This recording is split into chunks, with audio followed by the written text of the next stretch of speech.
Alhamdulillahirobbilalamin wa bihi nasta'in ala umuri dunya waddin. Assalatu wassalamu ala asyrofil anbiya'i wal mursalin wa ala alihi wa sahbihi ajma'in, amma ba'du. Puji serta syukur kehadirat Allah Subhanahu wa taala yang mana berkat rahmat dan karunia-Nya kita bisa berkumpul pada siang hari ini di majelis taklim hari ini yang masih diberi nikmat iman, nikmat sehat, nikmat Islam, nikmat sempat, dan nikmat gak laku.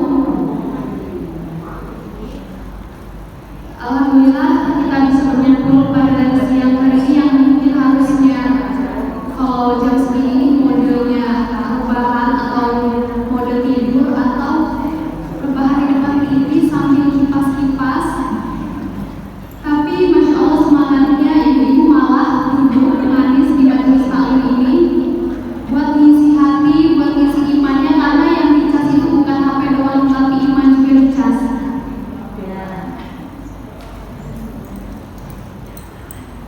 Ini yang dinamakan kekuatan super atau the power of emak-emak. Buat berdiri lama di dapur, buat ngadepin suami dan anak-anak, buat juga ngadepin ngantuk dan melawan rasa malas, buat tetap semangat berkunjung ke majelis ilmu hari ini.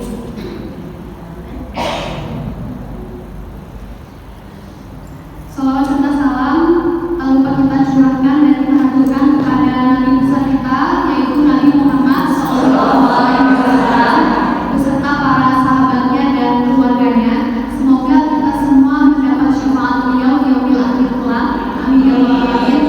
Dan kita ditempatkan di surganya Allah, dan semoga juga ditempatkan bareng sama ibu-ibu pengajian yang suka ngajak pengajian, bukan cuma ngajak arisan doang.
sesetia itu Allah menjadi teman kita dalam hidup kita.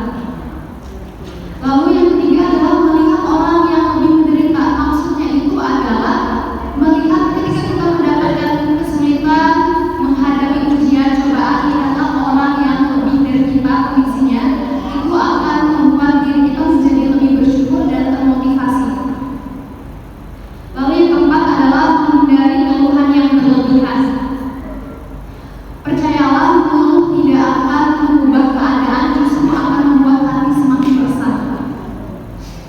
Belajarlah untuk menerima semua yang terjadi di dunia dengan ikhlas. Lalu yang kelima adalah bersandar kepada janji Allah.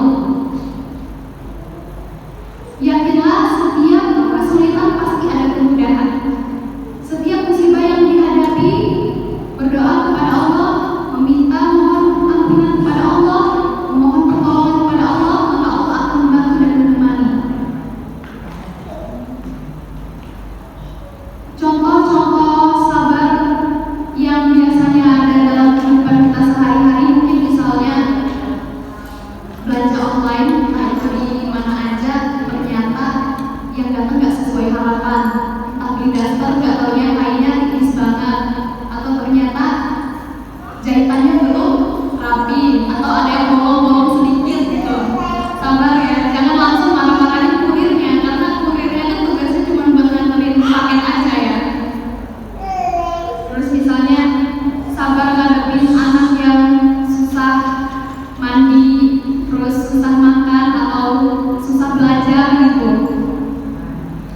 Diomongin aja pelan-pelan secara lemah lembut, karena anak itu kalau misalnya dikasih tahu diajarin yang keras, misalnya nada tinggi ya makin keras juga anak, jadi makin susah juga buat anak itu menyerap nasihat atau arahan dari kita. Terus atau sabar saat keuangan lagi sempit, misalnya suami penghasilannya lagi menurun gitu, tapi tetap bersyukur dan tetap ngatur belanja secara bijak gitu ya. Nggak maksa beli skincare di lampu atau apa gitu, jadi tahu mana prioritas itu, tahu mana kebutuhan, jadi disingkirin dulu yang keinginan, lebih utamakan kebutuhan. Terus juga sabar menghadapi omongan orang yang tangganya nyinyir gitu. Misalnya kita punya mobil baru atau motor baru gitu ya, biarin aja gitu ya, kita cukup sholawatin aja kalau emang pengen juga gitu, insya Allah jadi ketularan juga kita bisa dapet rezeki itu yang kita pengen gitu. Terus juga sabar dalam ibadah, contohnya tetap bangun subuh-subuh buat sholat subuh, padahal rasanya ngantuk banget, pengen melanjut, tapi tetap diusahain buat sholat subuh. Itu juga salah satu contoh sabar dalam ibadah. Terus juga sabar dalam menghadapi penyakit, misalnya lagi sakit tapi nggak ngeluh gitu, tetap berdoa, karena kan sakit juga merupakan cara Allah buat menghilangkan dosa kita, menggugurkan dosa kita. Terus ibu-ibu yang solihah, ibu-ibu yang dirahmati Allah, siang ini saya mau ngajak, mungkin ibu-ibu ada yang tahu juga kisah kesabaran dari Nabi kita, yaitu Nabi Ayub alaihissalam, yang sebelumnya itu Nabi Ayub itu kaya raya, Nabi Ayub itu punya ladang yang luas, Nabi Ayub itu pokoknya punya harta banyak. Terus juga Nabi Ayub itu punya apa ya, punya anak-anak yang sehat, punya istri yang setia gitu. Tapi Allah uji kesabarannya itu, Allah uji beri cobaan langsung sekaligus. Anak-anaknya meninggal, terus juga diberi sakit yang parah, sakit kulit, sampai badannya itu melepuh, terus juga bernanah, bau banget, sampai orang-orang itu gak mau mendekati Nabi Ayub karena saking baunya. Terus juga hartanya jadi habis kan, karena mungkin buat berobat. Tapi Nabi Ayub sama sekali gak pernah ngomong ke Allah, kenapa sih ya Allah kok aku diberi ujian kayak gini?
Wabarakatuh, Pak RT.